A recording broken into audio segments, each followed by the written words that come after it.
Hello again and welcome to the Warhammer 40k Imperial Guard Tactics video. So today we're going to be looking at the leaks of the Imperial Guard / Astra Militarum new formations from the Vigilus Defiant campaign. So I know while technically they're called specialist detachments, I'm going to use the term formation specialist detachments pretty interchangeably because those of you who are a bit old school like me will know them as formations, and those who are new will know them as specialist detachments. They're essentially the same thing. Now, the Astra Militarum Imperial Guard have got 5 specialist detachments coming out in Vigilus. I have seen 5. There are leaks of 5. There may be more, but I think 5 is what we're getting. And they're all pretty good. I'm going to cover, just from a guard point of view, these formations here. I've already done a previous video on how I feel about these specialist attachments in principle. But I'm going to cover this with not from a really formations are bullshit standpoint. I'm just going to cover these. Are they good? Are they bad? Okay.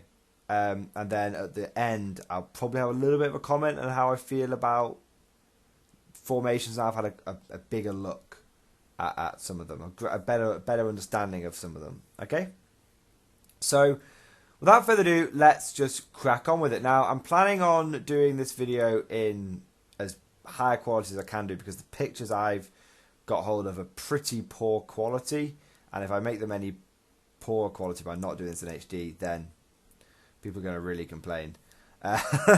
But yeah, so I guess pictures I've got are as high quality as I can get, essentially. So, the first one we're going to take a look at is the one that I was most interested in, which is the Emperor's Conclave Infantry Company. Now, in the previous editions, we had something that was called the Emperor's Shield Infantry Company. And that was really cool, and it was all about your infantry being like this defensive formation. It was all about the discipline of the Imperial Guard. The Emperor's Conclave Infantry Company, the new one in 8th edition, is not that. Okay, if you were like me and you were looking forward to a shield company, that is not what we have here.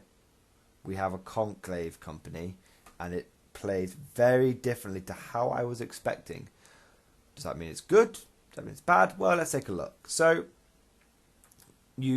as with all these attachments, you spend 1 command point, you select an attachment, you spend 1 command point, and that becomes an Emperor's Conclave Infantry Company, okay, against those keywords.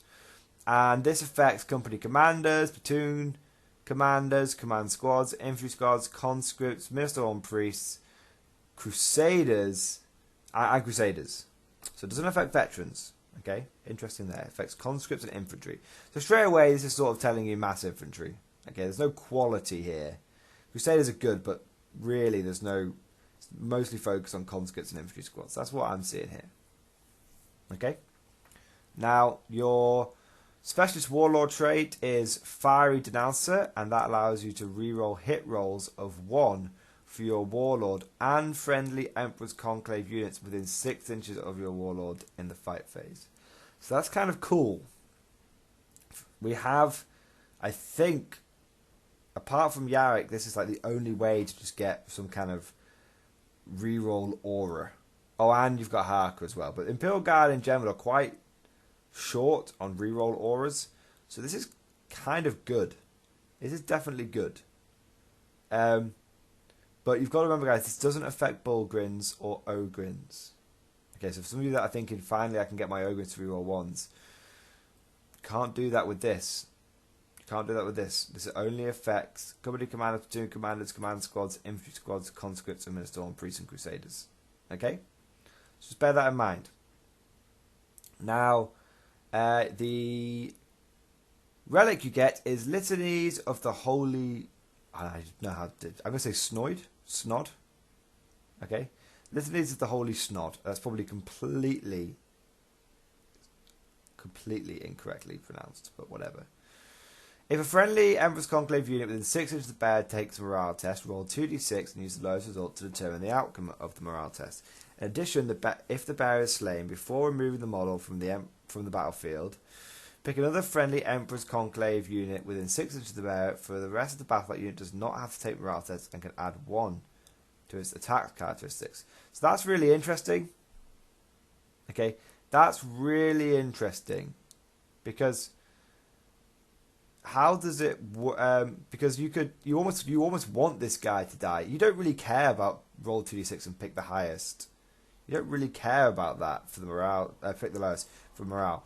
But being able to get +1 attack is really good. How I'm seeing this being used is on a big blob of infantry. So you would essentially, over the course of a few turns, you just keep blobbing infantry squads together, and then you put this on a lieutenant, you suicide him out there, so he dies, and then everyone, that big blob becomes fearless, and you get +1 to its attacks. Here's a good question though: if you pick a unit, let's say you have unit A of it, infantry squad A and infantry squad B.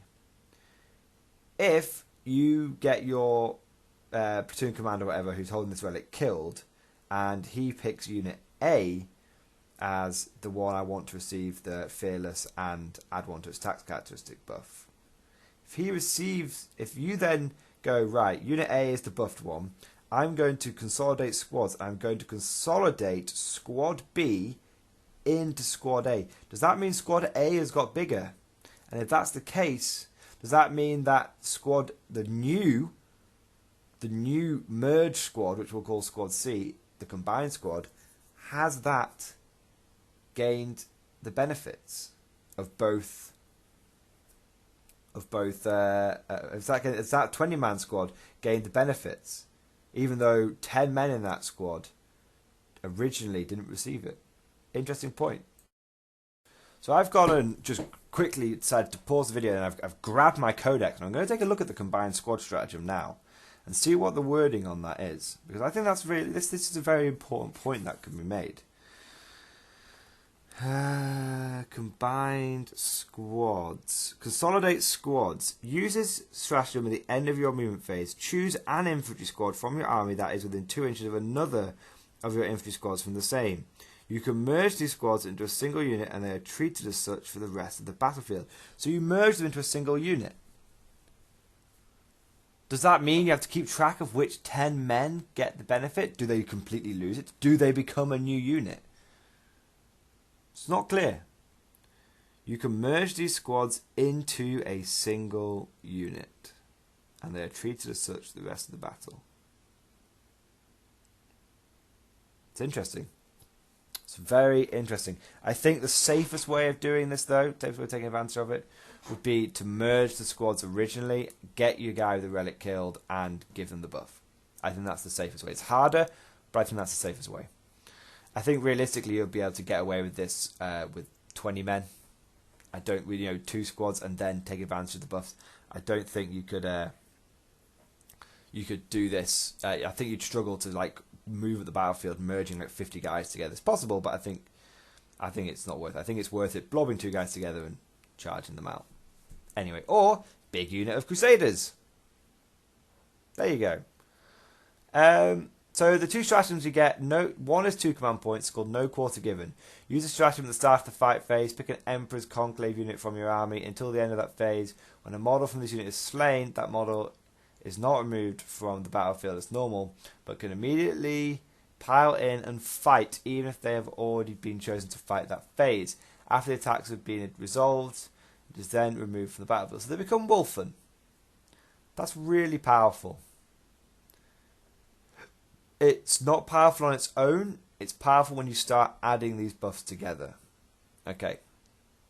So let's look at this next one, and I'll come back to one in a minute. Sanctimonious Charge. Use a stratagem after the Emperor's Conclave Minister and Priest makes a charge move. Until the end of the phase, add 1 to the charge rolls for other friendly Conclave units while they are within 12 inches of that Minister and Priest. Okay. That one's just good. Now, how would I take advantage of this? I would take advantage of this with 2 regiments. The first one is the Codex Regiment, and I would go for Cathchans, naturally.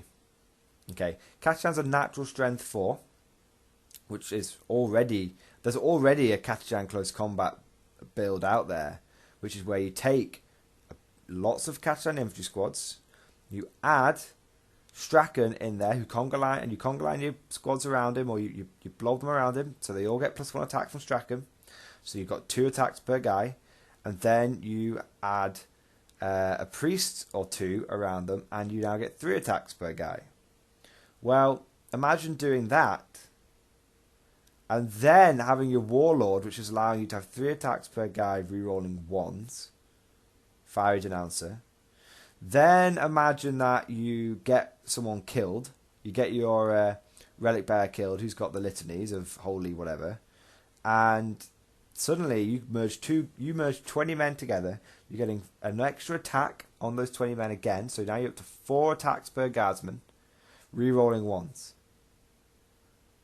That's 80 attacks, rerolling 1s at strength 4, with a couple of power weapons in there as well. That's pretty insane. Don't forget that each time one of those guys dies, you would get to attack again, which would be another 4 attacks per guy. And don't forget, guardsmen die very easily. So it's very easy for you to lose to a charge in, beat the crap out of something, and then whatever you don't kill, it's going to fight back. It's probably going to kill 3, 4, 5 guys. And guess what? You're going to fight again. So they kill 4 or 5 guardsmen, which even a battered tactical unit can do, tactical squad can do. They kill 4 or 5 guardsmen. That's another 20 attacks coming at them. So this is this is very, very powerful. The second regiment, which I can see this being useful for, is, and I mean I think it's legal to do this, it's a Death Corps of Krieg. Okay, you can have exactly the same sort of thing with the Death Corps of Krieg. They can get +1 attack from the command squad banner, and then they can get +1 attack from the priest, and then they can get +1 attack when the litanies of the holy so and so dies. But you can only put that holy snoid. I don't know how you pronounce this, but you can only be able to put that on a 10-man squad. Oh no, you can consolidate. I believe you can consolidate infantry squads for the Krieg as well. So you could do that with Krieg. And that would mean with your Krieg men, you would have 4 attacks per guy hitting on a 3+ rerolling 1s. So it kind of works out, what do you prefer? Because Catachans, obviously, they only hit on 4s, but they're strength 4, whereas Krieg hit on 3s, but they're only strength 3. So statistically, it probably works out about the same. But I imagine strength 4 to Catachans is a little bit more useful because it allows you to wound things up to toughness 7 on 5s, which will make a big difference. So there you go, guys. Close Combat Guard are going to come absolutely ridiculous. Krieg players who say they didn't really get much from chapter approved, I think this is going to be your go-to detachment. I think it's going to be your go-to detachment. So let's take a look at the Emperor's Fist Tank Company. So again, 1 command point to upgrade a detachment to an Emperor's Fist Tank Company. It affects Leman Russ units in that detachment. So just Leman Russes. Okay, cool. Just very simple, I suppose. Warlord trait, Unflinching Resolve. You can reroll hit rolls when your Warlord and friendly Emperor's Fist units within 6 inches of your Warlord fire Overwatch. So when I first started reading that, I was like, oh my god, reroll hit rolls, that's amazing, that's the best. And then I was like, fires Overwatch. So it's still good, it's just not as good. Heirloom of Conquest, Hammer of Sunderance. I couldn't pronounce that one. It's a relic battle cannon, guys. This was revealed by Games Workshop. Essentially, it's a battle cannon with a flat damage 3. It's going to be, if you're taking it, it's good. You've got no point in not taking it, basically. It's really good. It's really, really good. Battle cannons were already fantastic. This is really, really good now. Stratagems. Use a stratagem at the start of your shooting phase. Oh, unyielding advance. Use a stratagem at the start of your shooting phase. Pick an Emperor's Fist unit from your army. That unit can shoot its turret weapon twice as described in the granting advance ability, no matter how far it moved. And the preceding move phase. So 1 command point. That's pretty good. That is pretty good. The amount of times my Russes, I've had to, especially when we're still leading, I've had to decide, I want to move away, but I don't want to lose that firepower. And then this just means you can just go 10 inches. You can just go 10 inches and fire your battle cannon, and it just means you can get out of there if you need to. You can just run away. So that's good. Or you can. I've said run away. You can advance, but tanks don't really need to advance towards the enemy, so it's more like an unyielding flee. But anyway, it's good. It's one command point. It's anyone who uses a good amount of Leman Russes will tell you it's a command point that you'll probably use every game, even if it's just once. It's just a solid one. It's not overpowered. It's just good, which is how we like our stratagems. So the next one, Steel Phalanx. Again, one command point. Use a stratagem at the start of your charge phase. Pick an enemy unit. Each time an Emperor's Fist unit from your army finishes a charge move within 1 inch of that enemy unit, roll a d6, dice, and on a 4+ that unit suffers d3 more wounds. That's pretty cool. That is, because for each unit, each time an Emperor's unit from your army finishes a charge move within 1 inch of that enemy unit, well, it's good. It gives you essentially frag assault launchers on all your guys, and for one command point, Steel Phalanx, I mean that's actually very good. The only concern I have with it is it's a bit of a do or die maneuver. Remember, this only affects Leman Russes. So my initial thoughts when I saw this was, again, chimeras. I got loads of those pieces of shit. Let's just throw chimeras into the thing. One command point on the unit, shove 6 chimeras into it. On average, even with the reroll, on average you could do like 4d3 damage to that thing. That's amazing, but it doesn't do that. Only affects Leman Russes. So it's okay. This is I would say it's one of the weaker ones, which is a shame. But I think it's okay. I think it's okay. I don't think it's as good as the Emperor's Conclave one. Although I would say the best thing about this one is the relic. You could put this relic on Pask, and that would be. It's going to be a fire magnet though. That's the problem. But one thing that this is very good for is Mordians. Mordian tank companies, because you get to within 6 inches of your warlord, your tanks get to reroll Overwatch, and between the Mordian regiment trait, which lets you hit on 5 and 6s, and then defensive gunners, your tanks within 6 inches of your warlord are as good at Overwatch as they are at shooting. So that's pretty good. You've got to remember though that in Overwatch your main cannon only gets to fire once, so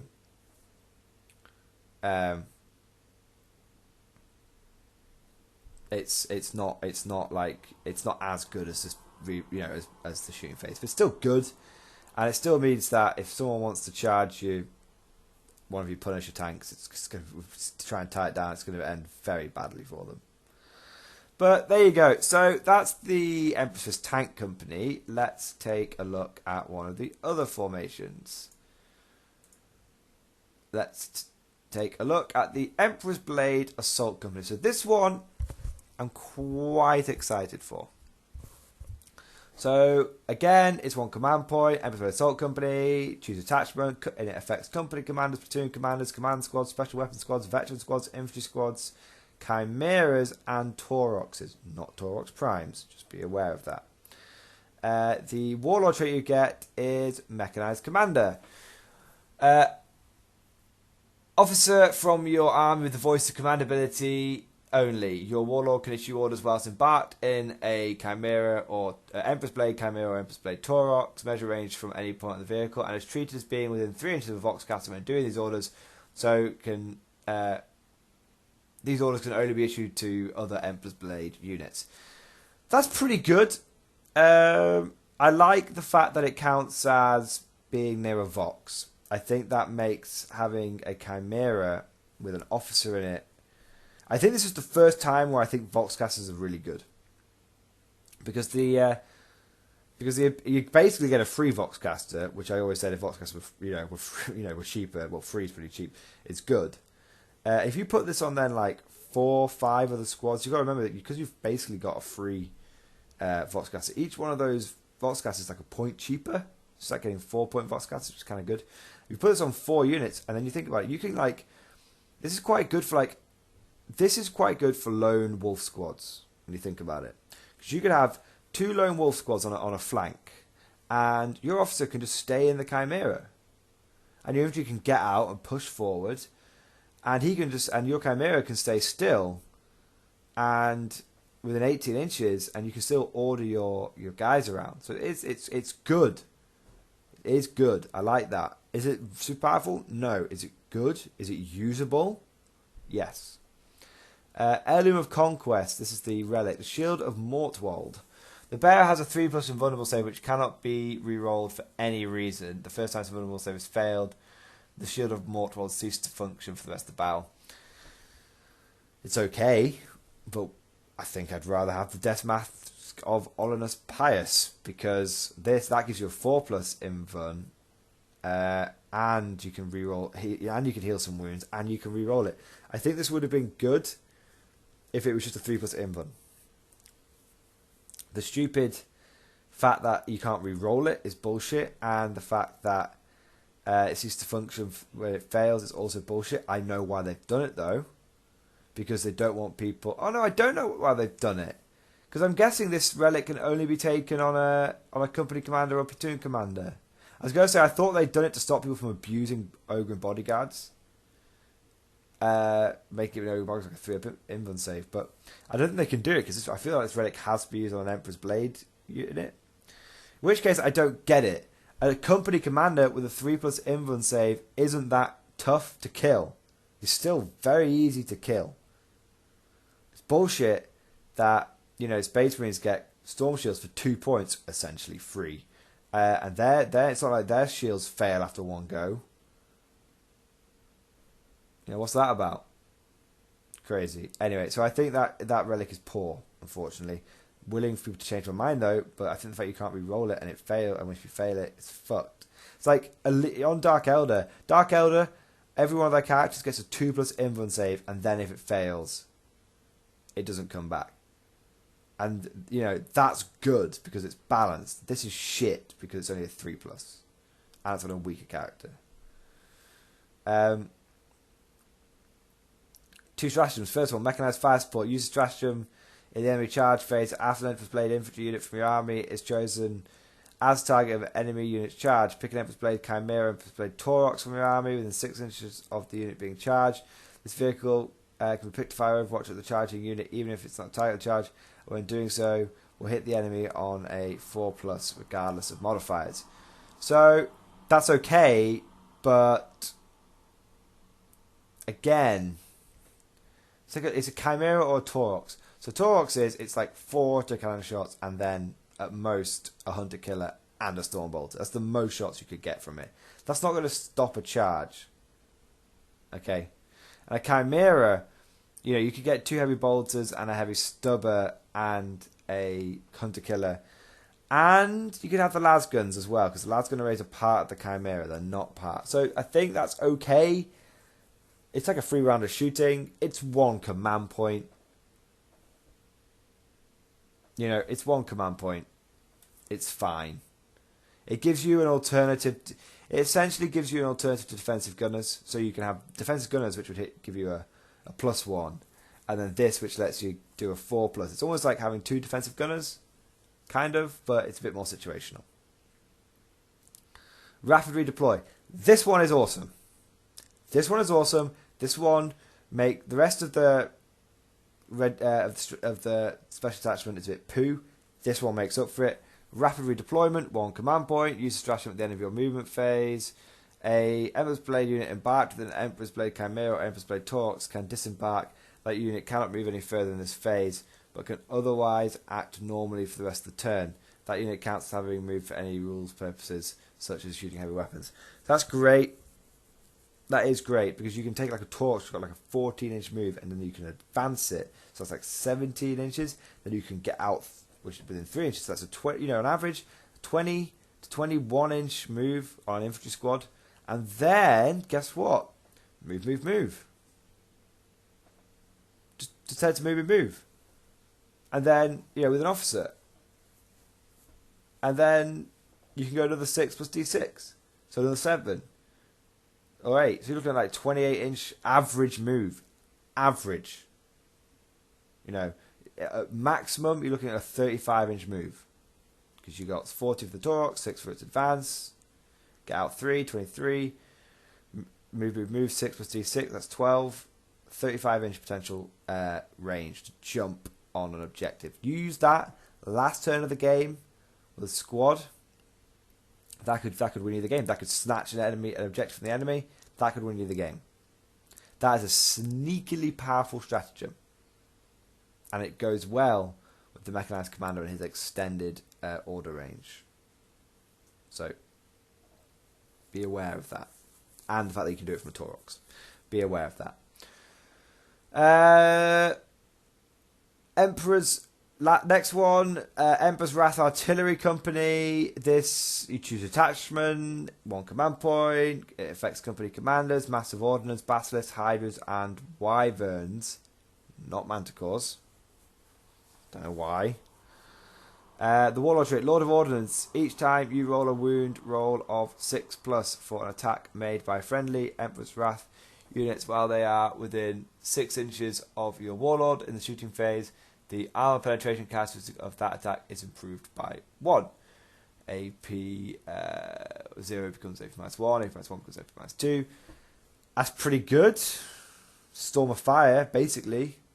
Can't complain. AP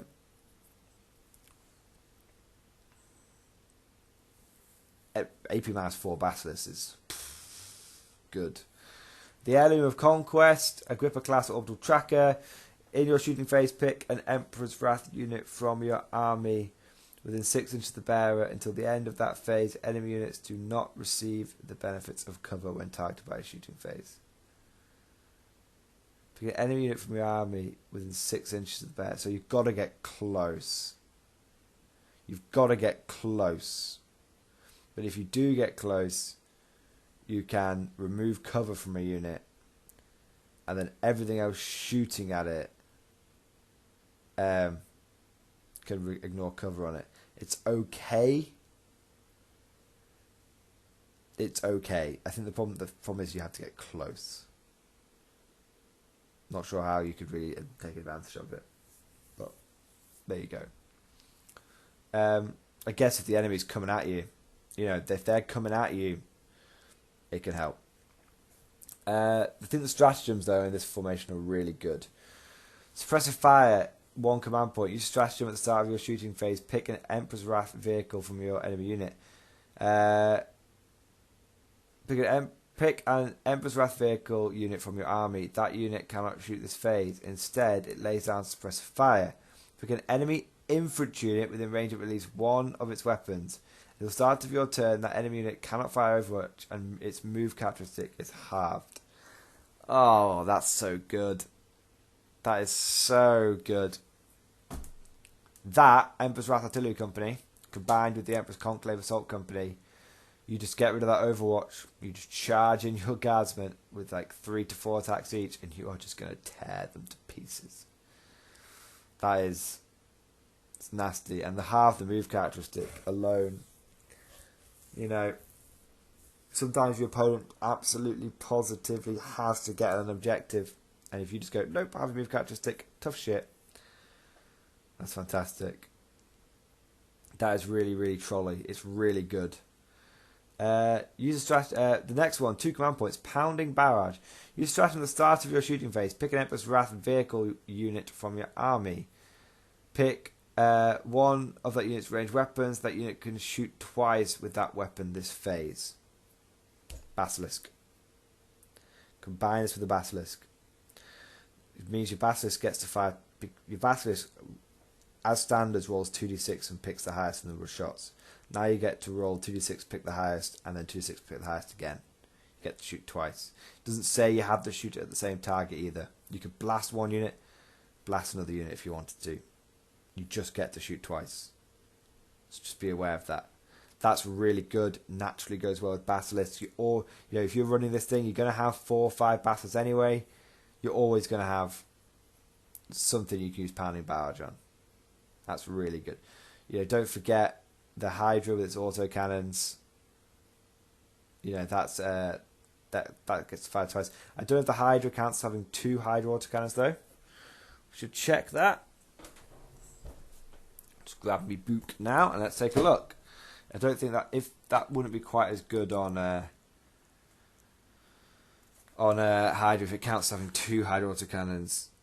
No, it's equipped with a Hydra quad autocannon. So you could fire your Hydra quad autocannon twice, which would give you the ability to fire 16 autocannon shots from one vehicle. Remember, Hydra's a bit of a hidden gem. You can combine that with Cadian for overlapping fields of fire. That would get you +1 to hit. So you'd be back to hit on 4s. And you could also, if you were shooting a fly unit, that means you'd be hitting on 3s. So 16 shots hitting on 3s. And if you stay still, that's rerolling 1s. So that, you see how that has the potential. It's not just Basilisks we're talking about here. Hydras. There's a reason they've included Hydras in here. Wyverns as well, of course, would be amazing. Same principle. Wyverns, you could hit on 3s, rerolling 1s, fire twice. That's 4d6 shots times 2. That's 8d6 Wyvern shots, which you could then ignore cover on with your orbital tracker, and you could get, that's really good. That is really, really powerful. But I think I combine it with Lord of Ordnance, so that a lot of 6+ for you to wound. That for the AP-1 Wyverns, that's really powerful. I think Ember's Wrath Artillery Company is very good. Very, very good. Now let's take a look at the final one, which is gotta find it. The Tempestus Drop Force. This obviously is for Scions. It's one command point, pick a detachment, affects Tempestus Primes, Tempestus Scions, Tempestus Command Squads, and Valkyries, and Valkyries. So that's cool. It's cool that it affects Valkyries. Okay. Warlord trait, Grav Shoot Commando. Add 1 to hit rolls for attacks made by friendly Tempestus Drop Force infantry. Use that disembark from a friendly Tempestus Drop Force Valkyrie this turn while they are within 6 inches of your Warlord. Cool. Very, very cool. Why is that very, very cool, you might ask? It means your Scions are hitting on 2s. It means your Plasma is safe to overcharge without having to use the order for reroll 1s to hit. It means that if you wanted to, you could then use that order on other orders, like bring it down for reroll 1s to wound, or the Tempestus Scion order if you're facing against vehicles and monsters. Let me just check that, because the Tempestus Scion order is actually surprisingly good. I'm surprised I don't use it more often. It is Elimination Protocol sanctioned. You can reroll wound rolls for models from the ordered unit when attacking enemy vehicles or monsters this phase. So let me stack this up for you guys. Okay? Let me stack this up for you. You take 3 Valkyries. Three might be too many.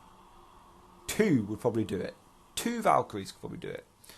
In those Valkyries, you take could take 3 command squads and 3 Tempestus Primes, or you could take 2 command squads and 2 squads of regular Tempestus. You can divvy it up how you want. Okay, but let's say you get a number. You get a number of squads. You take about 20 Scions of whatever flavour you want, command squad or regular. You then take enough orders so that you can give each one of those squads an order. So let's say we're looking at 4 squads of Scions plus 2 commanders. Okay, with command rods. Okay, cool.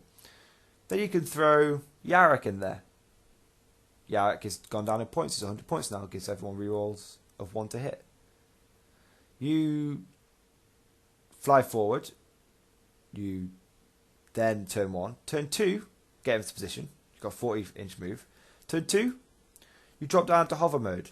Maybe take a master of the fleet with you, officer of the fleet. So your Valkyries are now, they're still hitting on 3s because of roving gunship. They don't get a benefit from this, and they're rerolling 1s. We've already discussed that in previous videos how good that is. Then your Scions open up. Now, bearing in mind you could do this with 3 Scion command squads. Okay, that would be 12 plasma guns. You've got Yarrick there, which means you're rerolling 1s to hit. You've got your Warlord there, which means you're hitting on +1. So you're hitting on 2s, rerolling 1s. That's Custodian's level of good. So you're hitting on 2s, rerolling 1s. You then use your Order Elimination Protocol sanction. Let's say you're targeting vehicles. Let's say you're targeting Knights. Knights are a very good example. Targeting Knights. Or monsters. Anything. And you then get to reroll all your wounds against those vehicles or monsters. You will wipe away so much. Imagine if you did this with 3 Valkyries. It's about 2 Valkyries. Valkyries have gone down in points. Yarrick's gone down in points. Tempestus, Sounds have gone down in points. This is really powerful for an Alpha Strike capability. It's really good. Don't think I need to go on about that much more. The relic is Rex of the Progenium. The bearer is targeted or affected by a psychic power roll. A d6 on 2 plus psychic power has no effect on the bearer. That's not very good. It has to affect the bearer. You're not likely to have that. I don't know why they insist on trying to make Scions be like anti-psyker or something crazy, but whatever. You know, like with their Warlord trait, but whatever. First stratagem, Precision Drop. Use the stratagem at the start of your movement phase. Pick a Tempestus Drop Force Valkyrie from your army until the end of that phase. If models embarked within that Valkyrie, use the Grav Shoot Insertion ability to disembark. Do not roll a d6 for each model to determine if they are slain. Instead, no models in the unit are slain by that ability. Great. Fantastic. It's, you know, if you've got a command squad that you want to drop out, you can't risk losing any of those guys. Each one's bringing a special weapon to the field. Don't risk it. Drop them out. Probably good for that or big 10-man squads as well. Either way, works very nicely. Next and final stratagem, aerial fire support. Use the stratagem in the enemy charge phase after a Tempestus drop force infantry unit from your army shows the target of enemy charge. Pick a Valkyrie, drop force Valkyrie, and you can fire Overwatch, charge your unit, even if it wasn't picked, then it hits on a 4+. Similar to the Chimera one. So it's okay.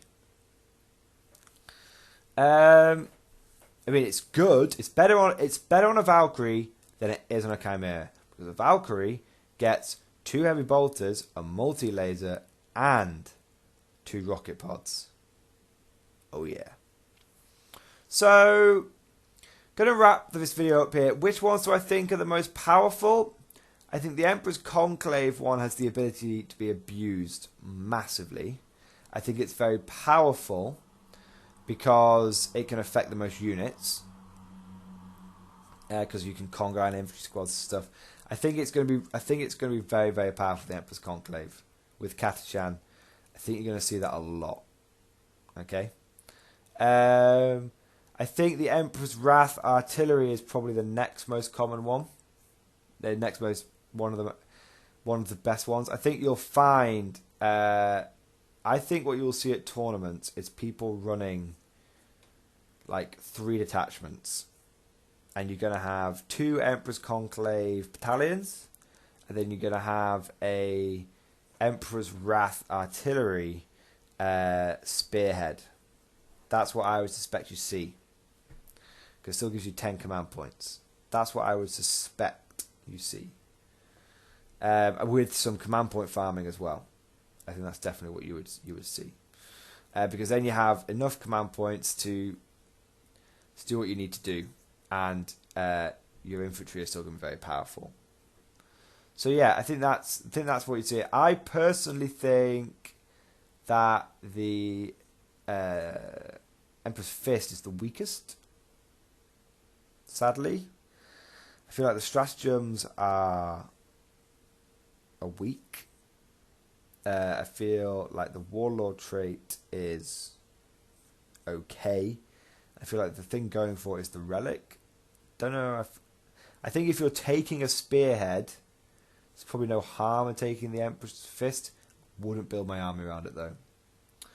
The Emperor's Blade Mechanized Company, I think, is a solid middle ground. I think the ability for you to jump out after moving a vehicle is great. I think the ability to cast orders from inside a Chimera is great. I think the Relic is the worst one. And I think the Overwatch stratagem is not worth it. I think the Tempestus Drop Force one is actually incredibly powerful.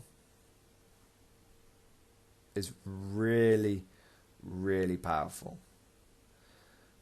You could take, and this wouldn't be difficult to do, 3 Valkyries with 3 command squads, Yarick, Officer of the Fleet, 3 Tempestus Primes, as many infantry squads. I mean, how many infantry squads could you get in there? I mean, those three command squads fit in one, and then the remaining characters.